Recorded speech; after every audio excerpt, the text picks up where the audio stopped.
sifat sebagai jalan rahmat.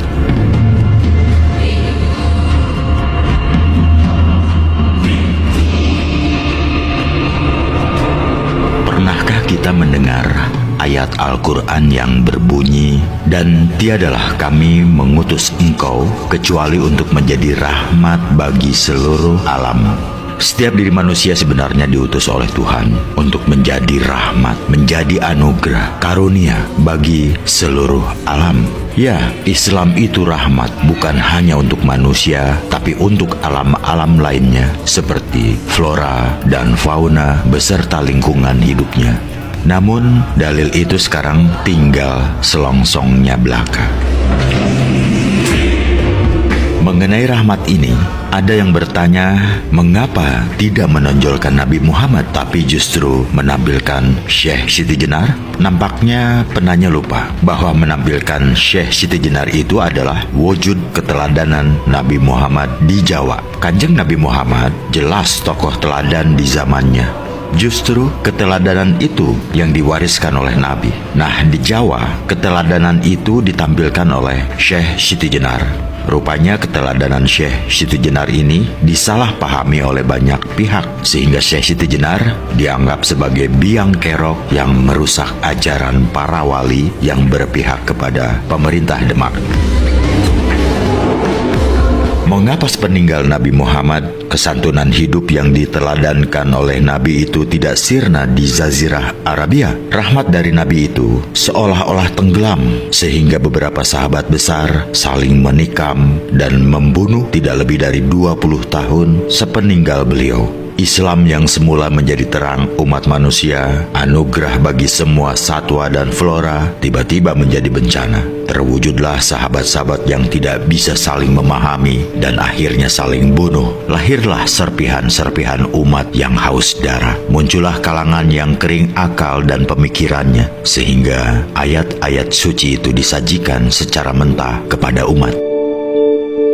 Maka janganlah heran bila sinar terang Islam itu hanya memancar selama 3 abad saja. Ilmuwan tidak tahan hidup di negeri-negeri yang dikuasai oleh raja-raja yang beragama Islam. Alim ulama yang disebut-sebut sebagai orang yang paling sadar terhadap kehadiran Allah itu tinggal namanya saja di Al-Quran. Tengah umat yang hadir adalah ulama sebagai rahib atau pendeta. Kerahiban atau kependetaan yang ditiadakan oleh Islam justru tumbuh subur di masyarakat Islam. Alim ulama sebagai pelita bagi umat telah padam, digantikan oleh ulama yang menjadi Tuhan, yang kerjanya menghakimi dan menghukum manusia. Wewenang Tuhan telah dioper alih oleh ulama. Apa akibatnya? Islam yang semula diturunkan untuk membebaskan manusia dari belenggu keberhalaan justru menjadi umat manusia yang tertindas oleh berhala, sehingga hilanglah makna hidupnya.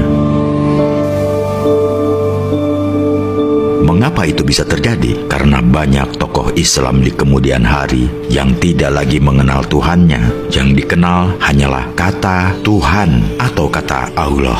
Karena hanya Tuhan dalam bentuk kata yang diketahui, maka Tuhan hanyalah sebentuk permainan pikiran belaka. Ini tentu sangat berbahaya. Bagaimana tidak berbahaya? Banyak ayat di Al-Quran dipahami secara tidak konsisten. Ya, kita ambil contoh saja. Potonglah tangan pencuri laki-laki dan perempuan. Coba perhatikan penggunaan kata tangan dalam Al-Quran atau hadis. Ternyata tangan tidak diartikan sebagai tangan anggota tubuh. Untuk hadis yang menerangkan tangan di atas lebih baik daripada tangan di bawah, tidak diartikan secara literal. Ini diartikan perbuatan memberi lebih baik daripada minta-minta. Atau paling tidak, hadis tersebut dipahami sebagai yang memberi lebih baik daripada yang menerima. Tangan Tuhan dipahami sebagai kekuasaannya. Potonglah tangannya, lalu diartikan sebagai benar-benar memotong tangannya. Kalau begini kan kehadiran Islam itu tidak lebih daripada hukuman potong tangan yang dilakukan oleh suku-suku primitif di berbagai belahan dunia. Terus bagaimana pencuri itu bisa bertobat dan memperbaiki dirinya sebagaimana yang dituju dalam Al-Quran bila tangannya telah buntung? Pemahaman-pemahaman agama secara dangkal inilah yang dikecam oleh Syekh Siti Jenar. Syekh Siti Jenar melihat bahwa pemahaman agama secara literal, dangkal, dan hanya menekankan sisi formalitas saja akan membawa kehidupan agama yang dipenuhi kepalsuan.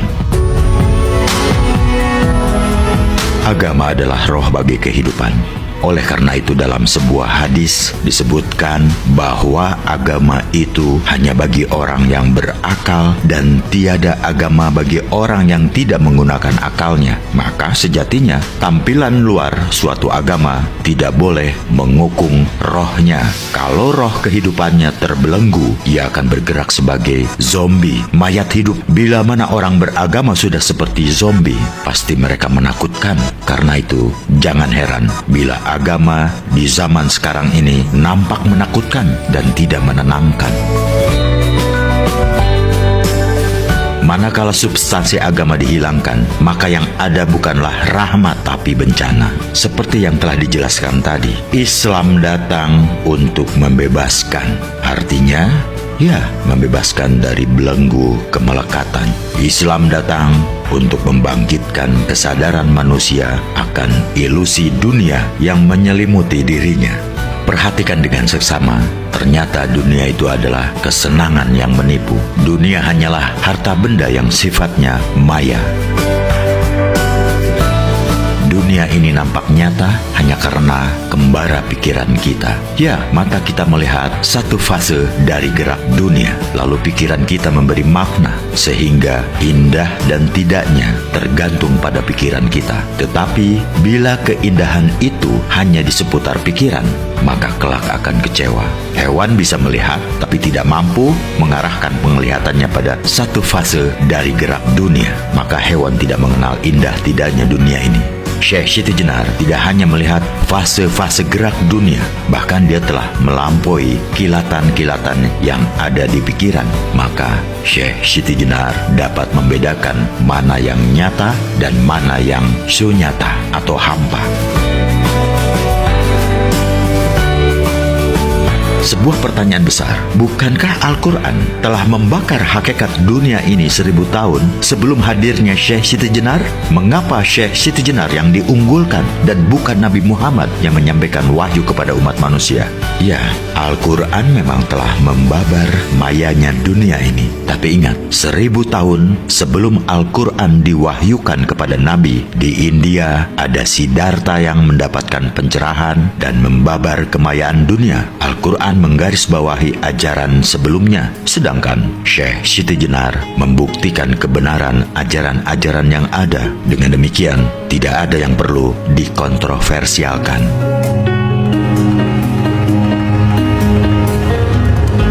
Di dalam babat Jakat Tingkir diceritakan bahwa Syekh Siti Jenar memasrahkan diri sepenuhnya terhadap keputusan para wali untuk menghukum mati dirinya. Syekh Siti Jenar dikenai hukuman pancung, tapi ada yang aneh. Kepala yang terlepas dari badan itu mampu bicara dan memanggil semua darah yang menyembur itu untuk kembali ke tubuh, dan tidak boleh ada yang masih tercecer.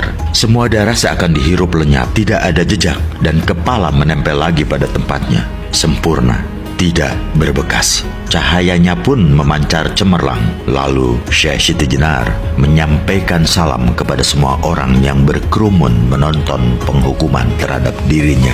Tentu saja semua penonton tertegun, takjub, tidak dapat bicara sambil melongo saja.